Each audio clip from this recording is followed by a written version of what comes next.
All right, everybody, it is time for chapter 5 in our book. If you'll remember, at the end of chapter 4, Ender had just made the journey to Battle School, and Graf had kind of put a target on his back and mentioned, hey, you don't want to be seen talking to me because people will think that you're, the teacher's pet or you're sucking up. So that's where we left it. So this is chapter 5, games. You have my admiration. Breaking an arm, that was a master stroke. That was an accident. Really. And I've already commended you in your official report. It's too strong. It makes that other little jerk into a hero. It could screw up training for a lot of the kids. I thought Ender might call for help. Call for help? I thought that was what you valued most in him, that he settles his own problems. When he's out there surrounded by an enemy fleet, there ain't going to be nobody to help him if he calls. Who would have guessed the little sucker would be out of his seat, and that he'd land just wrong against the bulkhead? Just one more example of the stupidity of the military. If you had any brains, you'd be in a real career, like selling life insurance. You too, mastermind. We've just got to face the fact that we're second rate, with the fate of humanity in our hands. Gives you a delicious feeling of power, doesn't it?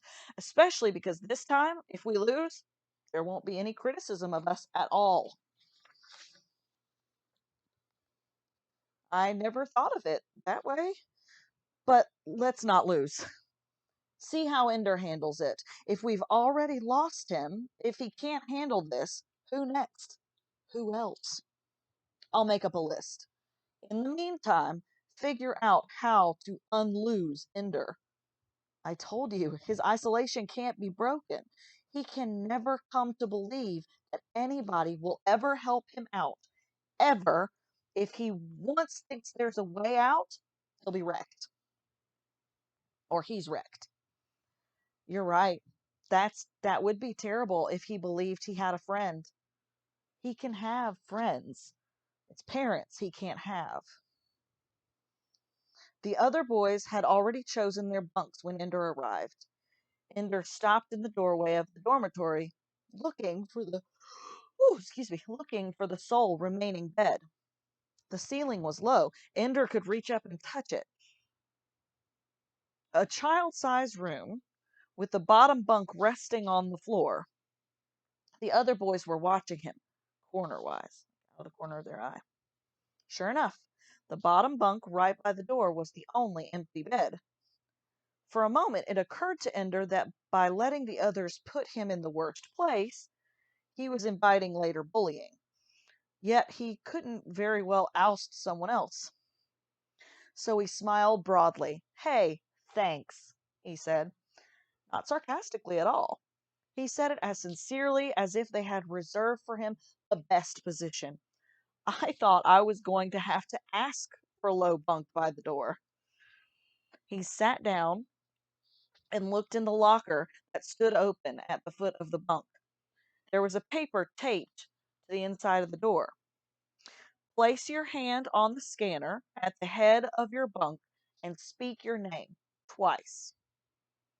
Ender found the scanner, a sheet of opaque plastic. He put his left hand on it. Oh, that's this hand. He put his left hand on it and said, Ender Wiggin. Ender Wiggin. The scanner glowed green for a moment. Ender closed his locker and tried to reopen it. He couldn't. Then he put his hand on the scanner and said, Ender Wiggin. The locker popped open. So did 3 other compartments. One of them contained 4 jumpsuits like the one he was wearing and one white one. Another compartment contained a small desk, just like the ones at school. So they weren't through with studies yet. It was the largest compartment that contained the prize. It looked like a spacesuit at first glance, complete with helmet and gloves. But it wasn't. There was no airtight seal.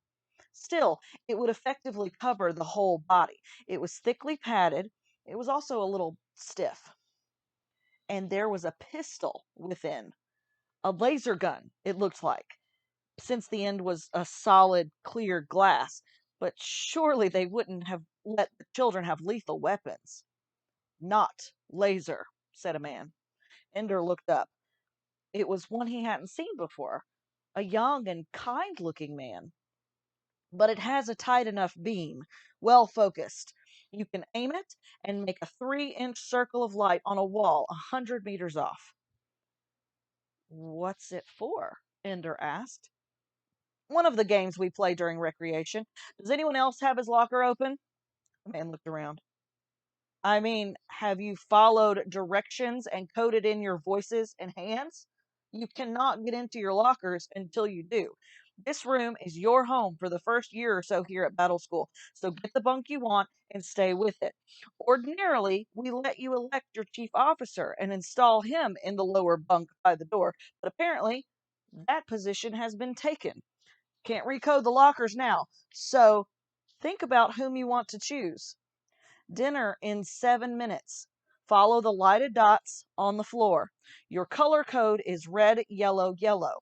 Whenever you're assigned a path to follow, it will be red, yellow, yellow. 3 dots side by side. Go where those lights indicate. What's your color code, boys? Red, yellow, yellow. Very good. My name is Dap. I'm your mom for the next few months. The boys laughed. Laugh all you like, but keep it in mind. If you get lost in a school, which is quite possible, don't go opening doors. Some of them lead outside. More laughter. Instead, just tell someone that your mom is Dap and they call me. Or tell them your color and they'll light up a path for you to get home. If you have a problem, come talk to me. Remember, I'm the only person here who's paid to be nice to you, but not too nice. Give me any lip and I'll break your face, okay? Eeh. They laughed again. Dap had a room full of friends. Frightened children are so easy to win. Which way is down? Anybody tell me? They told him. Okay, that's true, but that direction is toward the outside. The ship is spinning, and that's what makes it feel like that is down. The floor actually curves around in that direction. Keep going long enough that way, and you come back to where you started. Except don't try it, because up that way is teachers' quarters, and up that way is the bigger kids. So, oh, and the bigger kids don't like launchies butting in. You might get pushed around. In fact, you will get pushed around. And when you do, don't come crying to me. Got it? This is battle school, not nursery school. What are we supposed to do then? Asked a boy, a really small African American kid who had a top bunk near Ender's. If you don't like getting pushed around, figure out for yourself what to do about it. But I warn you, murder is strictly against the rules. So is any deliberate injury. I understand there was one attempted murder on the way up here, a broken arm. That kind of thing happens again, somebody ices out. You got it? What's icing out? Asked the boy with his arm pulled up in a splint. Ice, put out in the cold, sent Earthside, finished at battle school. Nobody looked at Ender. So, boys, if any of you are thinking of being troublemakers, at least be clever about it, okay? Dap left. They still didn't look at Ender. Ender felt the fear growing in his belly.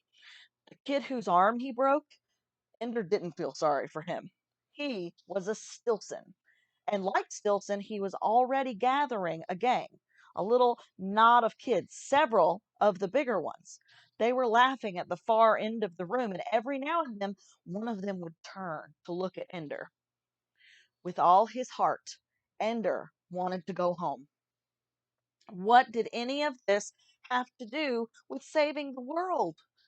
There was no monitor now. It was Ender against the gang again, only they were right in his room. Peter again, but without Valentine. The fear stayed all through dinner as no one sat by him in the mess hall. The other boys were talking about things, the big scoreboard on one wall, food, bigger kids. Ender could only watch in isolation. The scoreboards were team standings, win-loss records with the most recent scores. Some of the bigger boys apparently had bets on the most recent games. Two teams, Manticore and Asp, had no recent score. Those boxes were flashing. Ender decided they must be playing right now. He noticed that the older boys were divided into groups according to the uniforms they wore. Some with different uniforms were talking together, but generally, the groups each had their own area. Launchies, their own group, and the two or three next older groups all had plain blue uniforms. But the big kids, the ones that were on teams, they were wearing much more flamboyant clothing. Ender tried to guess which ones went with which name. Scorpion and Spider were easy, so were Flame and Tide. A bigger boy came to sit by him, not just a little bigger. He looked to be 12 or 13, getting his man's growth started. Hi, he said. Hi, Ender said. I'm Mick. Ender. That's a name. Since I was little, it's what my sister called me. Not a bad name here. Ender. Finisher. Hey. Hope so. Ender, you the bugger in your launch? Ender shrugged. I noticed you eating all alone. Every launch has one like that. Kid that nobody takes to right away. Sometimes I think the teachers do it on purpose. The teachers aren't very nice. You'll notice that. Yeah. So, you the bugger? I guess so. Hey, nothing to cry about, you know? He gave Ender his roll and took Ender's pudding. Eat nutritious stuff. It'll keep you strong. Mick dug into the pudding. What about you? Asked Ender. Me? I'm nothing. I'm a fart in the air conditioning. I'm always there, but most of the time nobody knows about it. Wow, that's an interesting comparison. Ender smiled tentatively. Yeah, funny, but no joke. I got nowhere here. I'm getting big now. They're going to send me to my next school pretty soon. No way it'll be tactical school for me. I've never been a leader. You see, only the guys who get to be leaders have a shot at it. How do you get to be a leader? Hey, if I knew you think I'd be like this, how many guys my size you see in there? Not many. Ender didn't say it. A few. I'm not the only half-iced bugger fodder. Yeah, I'm not the only half-iced bugger fodder. A few of us. The other guys, they're all commanders. All the guys from my launch have their own teams now. Not me. Ender nodded. Listen, little guy, I'm doing you a favor. Make friends. Be a leader. Kiss butts if you've got to, but if the other guys despise you, you know what I mean? Ender nodded again. Nah, you don't know nothing. You launchies are all alike. You don't know anything. No, you don't know nothing. Mine's like space. Nothing there. And if anything hits you, you fall apart. Look, when you end up like me, don't forget that somebody warned you. It's the last nice thing anybody's going to do for you. So, why did you tell me? Asked Ender. What are you, a smart mouth? Shut up and eat. Ender shut up and ate. He didn't like Mick, and he knew there was no chance he would end up like that. Maybe that was what the teachers were planning, but Ender did not intend. Yeah, Ender didn't intend to fit in with their plans. I will not be the bugger of my group, Ender thought. I didn't leave Valentine and Mother and Father to come here just to be iced. As he lifted the fork to his mouth, he could feel his family around him, as they always had been. He knew just which way to turn his head to look up and see Mother, trying to get Valentine not to slurp. He knew just where Father would be, scanning the news on the table while pretending to be part of the dinner conversation. Peter pretending to take a crushed pea out of his nose. Even Peter could be funny. It was a mistake to think of them. He felt a sob rise in his throat and swallowed it down. He could not see his plate. He could not cry. There was no chance that he would be treated with compassion. Dap was not Mother. Any signs of weakness, any sign of weakness would tell the Stilsons and Peters that this boy could be broken. Ender did what he always did when Peter tormented him. He began to count doubles. 1, 2, 4, 8, 16, 32, 64. And on, as high as he could hold the numbers in his head.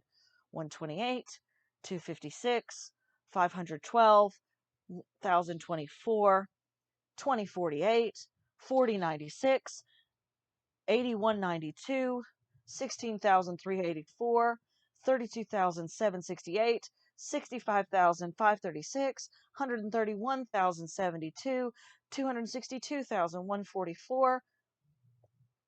At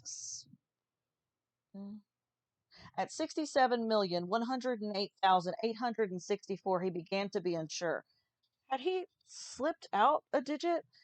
Should he be in the 10 millions or the 100 millions or just the millions? He tried doubling again and lost it. 1342 something. 16 or 17,738? It was gone. Start over again. All the doubting he could hold, all the doubling he could hold. The pain was gone, the tears were gone. He would not cry. Until that night, when the lights were dim, went dim, sorry. Until that night when the lights went dim, and in the distance he could hear several boys whimpering for their mothers or fathers or dogs. Then he could not help himself. His lips formed Valentine's name. He could hear her voice, laughing in the distance, just down the hall. He could see Mother passing his door, looking in to be sure he was all right. He could hear Father laughing at the video. It was all so clear, and it would never be that way again. I'll be old when I ever see them again. 12 at the earliest. Why did I say yes? What was I such a fool for? Going to school would have been nothing. Facing Stilson every day and Peter, Ender wasn't afraid of him. I want to go home, he whispered. But his whisper was the whisper he used when he cried out in pain when Peter tormented him. The sound didn't travel farther than his own ears, and sometimes not even that far. And his tears could fall unwanted on his sheet, but his sobs were so gentle that they did not shake the bed, so quiet they could not be heard. But the ache was there, thick in his throat and the front of his face, hot in his chest and in his eyes. I want to go home. Dap came to the door that night and moved quietly among the beds, touching a hand here, a forehead there. Wherever he went, there was more crying, not less. The touch of kindness in this frightening place was enough to push some over the edge into tears. Not Ender, though. When Dap came, his crying was over, and his face was dry. It was the lying face he presented to Mother and Father when Peter had been cruel to him, and he dared not let it show. Thank you for this, Peter, for dry eyes and silent weeping. You taught me how to hide anything I felt more than ever. I need that now. This was school.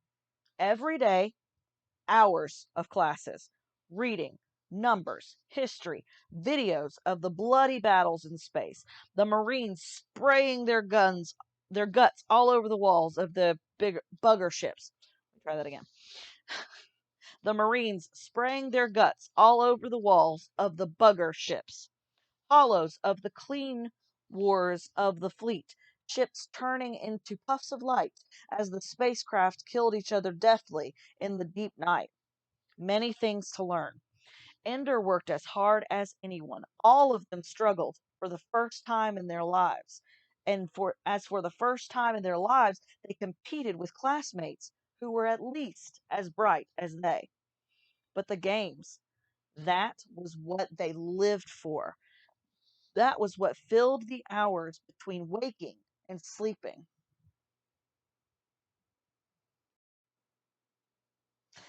But the games, that was what they lived for. That was what filled the hours between waking and sleeping. Dap introduced them to the game room on their second day. It was up, way above the decks where the boys lived and worked. They climbed ladders to where the gravity weakened, and there in the cavern they saw the dazzling lights of the games. Some of the games they knew, some they had even played at home, simple ones and hard ones. Ender walked past the two-dimensional games on video and began to study the games the bigger boys played, the holographic games with objects hovering in the air. He was the only launchy in that part of the room, and every now and then one of the bigger boys would shove him out of the way. "What are you doing here? Get lost. Fly off." And of course he would fly in the lower gravity here, leave his feet and soar until he ran into something or someone. Every time, though, he extricated himself and went back, perhaps to a different spot, to get a different angle on the game. He was too small to see the controls, how the game was actually done. That didn't matter. He got the movement of it in the air, the way the player dug tunnels in the darkness, tunnels of light, which the enemy ships would search for and then follow mercilessly until they caught the player's ship. The player could make traps, mines, drifting bombs, loops in the air that forced the enemy ships to repeat endlessly. Some of the players were clever, others lost quickly. Ender liked it better, though, when two boys played against each other. Then they had to use each other's tunnels, and it quickly became clear which of them was worth anything at the strategy of it. Within an hour or so, it began to pall. Ender understood the regularities by then, understood the rules the computer was following, so that he knew he could always, once he mastered the controls, outmaneuver the enemy. Spirals when the enemy was like this, loops when the enemy was like that, lie in wait at one trap, lay 7 traps, and then lure them like this. There was no challenge to it then, just a matter of playing until the computer got so fast that no human reflexes could overcome it. That wasn't fun. It was the other boys he wanted to play. The boys who had been so trained by the computer that even when they played against each other, they each tried to emulate the computer. Think like a machine instead of a boy. I could beat them this way. I could beat them that way. "I'd like a turn against you," he said to the boy who had just won. "Lawsy me, what is this?" asked the boy. "Is it a bug or a bugger?" "A new flock of dwarfs just came aboard," said another boy. "But it talks. Did you know they could talk?" "I see," said Ender. "You're afraid to play me 2 out of 3." "Beating you," said the boy, "would be as easy as peeing in the shower." "And not half as fun," said another. "I'm Ender Wiggin. Listen up, scrunch face. You nobody. Got that? You nobody. Got that? You not anybody till you got you first kill. Got that?" The slang of the older boys had its own rhythm. Ender picked it up quick enough. "If I'm nobody, then how come you scared to play me 2 out of 3?" Now the other guys were impatient. "Kill the squirt quick and let's get on with it." So Ender took his place at the unfamiliar controls. His hands were small, but the controls were simple enough. See if I can losing my face, but you guys can still hear me. So it took only a little experimentation to find out which buttons used certain weapons. Movement control was a standard wire ball. His reflexes were slow at first. The other boy, whose name he still didn't know, got ahead quickly, but Ender learned a lot and was doing much better by the time the game ended. Satisfied, Launchy? 2 out of 3. We don't allow 2 out of 3 games. So you beat me the first time I ever touched the game. Ender said, if you can't do it twice, you can't do it at all. They played again, and this time Ender was deft enough to pull off a few maneuvers that the boy had obviously never seen before. His patterns couldn't cope with them. Ender didn't win easily, but he won. The bigger boys stopped laughing and joking then. The third game went in total silence. Ender won it quickly and efficiently. When the game ended, one of the older boys said, about time they replaced this machine, getting so any pin brain can get it now. Not a word of congratulation, just total silence as Ender walked away. He didn't go far, just stood off in the near distance and watched as the next players tried to use the things he had shown them. Any pin brain? Ender smiled inwardly. They won't forget me. He felt good. He had won something and against older boys. Probably not the best of the older boys, but he no longer had the panicked feeling that he might be out of his depth, that battle school might be too much for him. All he had to do was watch the game and understand how things worked, and then he could use the system and even excel. It was the waiting and watching that cost the most. For during that time, he had to endure. The boy whose arm he had broken was out for vengeance. His name, Ender quickly learned, was Bernard. He spoke his own name with a French accent, since the French, with their arrogant separatism, insisted that the teaching of standard not begin until the age of 4, when the French language patterns were already set. His accent made him exotic and interesting. His broken arm made him a martyr. His sadism made him a natural focus for all those who loved pain in others. Ender became their enemy. Little things. Kicking his bed every time they went in and out of the door. Jostling him with his meal tray. Tripping him on the ladders. Ender learned quickly not to leave anything of his outside his lockers. He also learned to be quick on his feet, to catch himself. Maladroit, Bernard called him once, and the name stuck. There were times when Ender was very angry. With Bernard, of course, and anger was inadequate. It was the kind of person he was, a tormentor. What enraged Ender was how willingly the others went along with him. Surely they knew there was no justice in Bernard's revenge. Surely they knew that he had struck first at Ender in the shuttle, that Ender had only been responding to violence. If they knew, they acted as if they didn't. Even if they did not know, they should be able to tell from Bernard himself that he was a snake. After all, Ender wasn't his only target. Bernard was setting up a kingdom, wasn't he? Ender watched from the fringes of the group as Bernard established hierarchy. Some of the boys were useful to him, and he flattered them outrageously. Some of the boys were willing servants, doing whatever he wanted, even though he treated them with contempt. But a few chafed under Bernard's rule. Ender, watching, knew who resented Bernard. Shen was small, ambitious, and easily needled. Bernard had discovered that quickly and started calling him Worm. Because he's so small, Bernard said, and because he wriggles. Look how he shimmies his butt when he walks.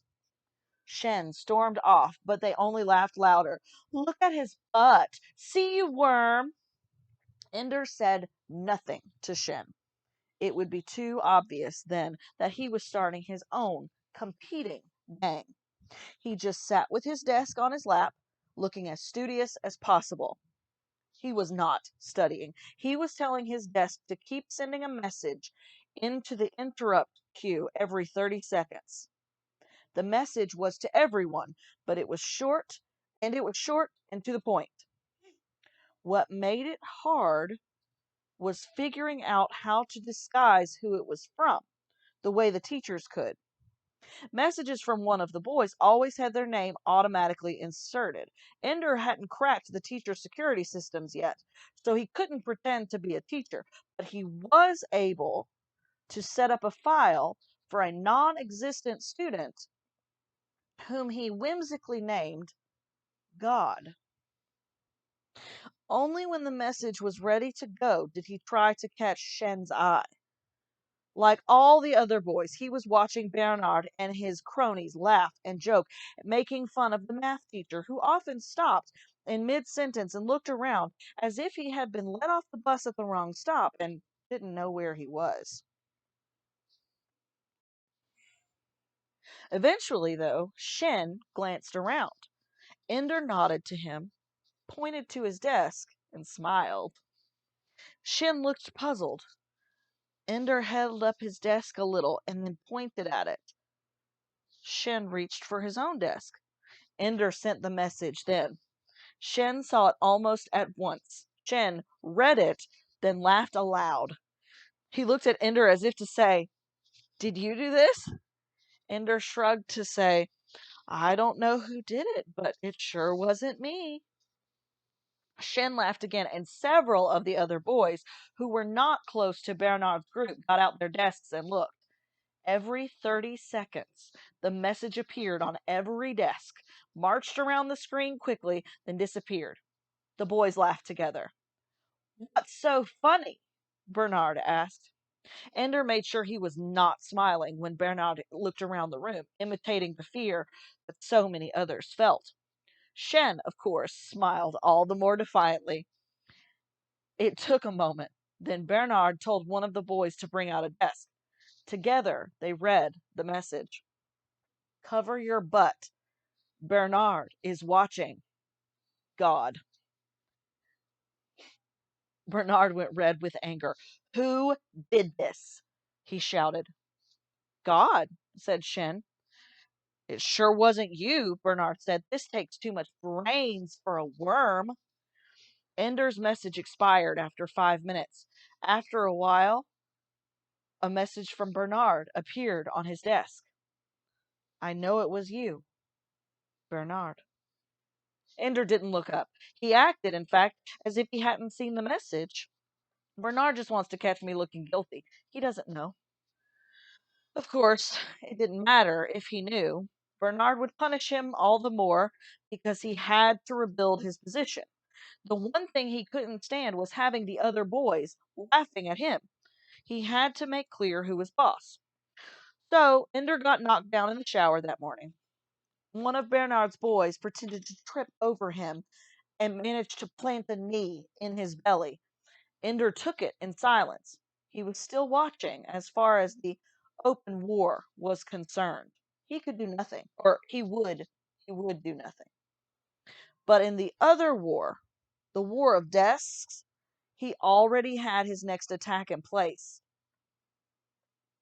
When he got back from the shower, Bernard was raging, kicking beds and yelling at boys, "I didn't write it! Shut up!"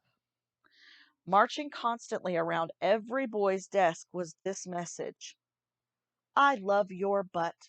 Let me kiss it. Bernard." "I didn't write that message!" Bernard shouted. After the shouting had been going on for some time, Dap appeared at the door. "What's the fuss?" he asked. "Somebody's been writing messages using my name." Bernard was sullen. "What message?" "It doesn't matter what message." "It does to me." Dap picked up the nearest desk, which happened to belong to the boy who bunked above Ender. Dap read it, smiled very slightly, gave back the desk. "Interesting," he said. "Aren't you going to find out who did it?" demanded Bernard. "Oh, I know who did it," Dap said. Yes, Ender thought, the system was too easily broken. They mean us to break it, or sections of it.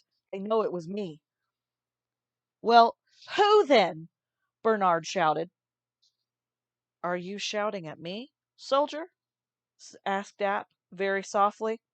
At once, the feeling, nope, let's try that again. At once, the mood in the room changed. from rage on the part of Bernard's closest friends and barely contained mirth among the rest, all became somber. Authority was about to speak. "No, sir," said Bernard. "Everybody knows that the system automatically puts on the name of the sender." "I didn't write that," Bernard said. "Shouting?" asked Dap. "Yesterday someone sent a message that was signed God," Bernard said. "Really?" said Dap. "I didn't know he was signed into the system."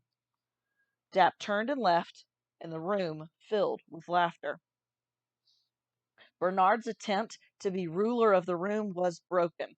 Only a few stayed with him now, but they were the most vicious, and Ender knew that until he was through watching, it would go hard on him.